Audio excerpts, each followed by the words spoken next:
पृथ्वी का तापमान हर साल बढ़ रहा है। अब गर्मियों के समय में यहाँ तापमान 50 से 60 डिग्री सेल्सियस तक चला जा रहा है। अगर दुनिया के सबसे गर्म शहरों की बात करें तो सबसे पहले पाकिस्तान के जैकोबाबाद का नंबर आता है, जहाँ गर्मियों में तापमान 53 डिग्री सेल्सियस तक पहुँच जाता है। भारत भी पीछे नहीं है, वो भी शीर्ष स्थान पर आता है। यहाँ दिल्ली में जून जुलाई के महीने में तापमान 52 डिग्री सेल्सियस को भी पार कर जाता है और इस तापमान में हर साल बढ़ोतरी देखी जा रही है। पर क्या आपने सोचा है कि हर साल हमारा ग्रह इतना गर्म क्यों होता जा रहा है? क्यों हमें अब इतना ज्यादा बाढ़, सूखा और चरमराती गर्मी जैसी घटनाओं को देखना पड़ रहा है? ये सिर्फ एक संयोग नहीं है, ये ग्लोबल वार्मिंग है और अगर हमने अभी कार्रवाई नहीं की तो हमारी आने वाली पीढ़ियों को इसकी भारी कीमत चुकानी पड़ेगी। इस वीडियो में हम ग्लोबल वार्मिंग के बारे में विस्तार से जानेंगे, इसके कारण, प्रभाव और सबसे महत्वपूर्ण, इसे रोकने के लिए हम क्या कर सकते हैं। वीडियो के अंत तक जुड़े रहें क्योंकि हम आपको कुछ चौंकाने वाले फैक्ट और इस मुसीबत से बचने के सरल उपाय बताएंगे जिन्हें दैनिक जीवन में अपनाना होगा।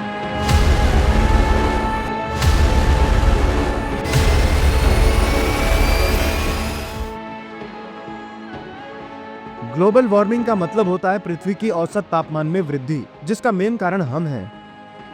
पृथ्वी का वातावरण एक कंबल की तरह कार्य करता है जो सूर्य की गर्मी को रोक कर रखता है। इसे ग्रीन हाउस प्रभाव कहा जाता है। लेकिन प्रदूषण के कारण ये कंबल और मोटा होता जा रहा है, जिससे ये गर्मी हमारे वातावरण के अंदर ही रह जाती है। तो ये समस्या क्यों हो रही है? चलिए इसके प्रमुख कारणों पर नजर डालते हैं, जिसमें सबसे पहले नंबर पर आता है जीवाश्म ईंधनों का अत्यधिक उपयोग, जिसमें कोयला, तेल और कुछ गैसें आदि आती हैं, जिनके जलने से बड़ी मात्रा में कार्बन डाइऑक्साइड उत्पन्न होती है। यही नहीं, जीवाश्म ईंधनों के जलने से CFC निकलता है, जो लगातार हमारे ओजोन परत को क्षतिग्रस्त कर रहा है। ये ओजोन परत धरती की सतह से 10 से 50 किलोमीटर की दूरी पर स्थित है, जो हमें सूर्य से आने वाली पहरा बैंगनी किरणों से बचाता है, जो त्वचा कैंसर और अन्य स्वास्थ्य समस्याओं का कारण बनता है। दूसरा है वनों की निरंतर कटाई। जैसा कि आप जानते हैं, पेड़ कार्बन डाइऑक्साइड को अवशोषित करते हैं, पर हम इनको अपने मतलब के लिए निरंतर काट रहे हैं। हम पेड़ पौधे काट कर सिर्फ अपने आप को खतरे में नहीं डाल रहे हैं, बल्कि इस धरती पर मौजूद हर एक जीव को खतरे में डाल रहे हैं। और तीसरा है औद्योगिक उत्सर्जन।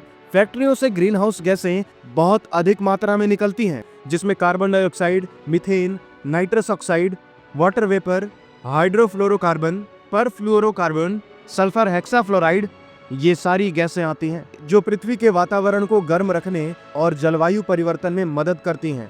फिर तो ये सारी गैसें हमारे लिए अच्छी हुई, हाँ, पर किसी भी चीज की अधिकता हानिकारक होती है और ये सारी गैसें हमारे गतिविधियों के कारण बहुत ही ज्यादा मात्रा में निकलती हैं, जिससे हमारा वातावरण जितना गर्म होना चाहिए उससे कहीं अधिक और गर्म होता जा रहा है। इन सारी गतिविधियों के कारण हर साल अरबों टन ग्रीन हाउस गैसें वायुमंडल में प्रवेश कर रही हैं, जिससे हमारा ग्रह खतरे की ओर बढ़ रहा है। अब बात करते हैं डरावने हिस्से की, ग्लोबल वार्मिंग से होने वाले दुष्परिणामों की। इसके प्रभाव हमारे चारों ओर दिख रहे हैं। पृथ्वी के तापमान में लगातार वृद्धि, ग्लेशियरों का पिघलना, समुद्र का स्तर बढ़ना, इतनी चरम मौसम में परिवर्तन, जैव विविधता की हानि, कई जीव जंतु विलुप्त होने के कगार पर हैं।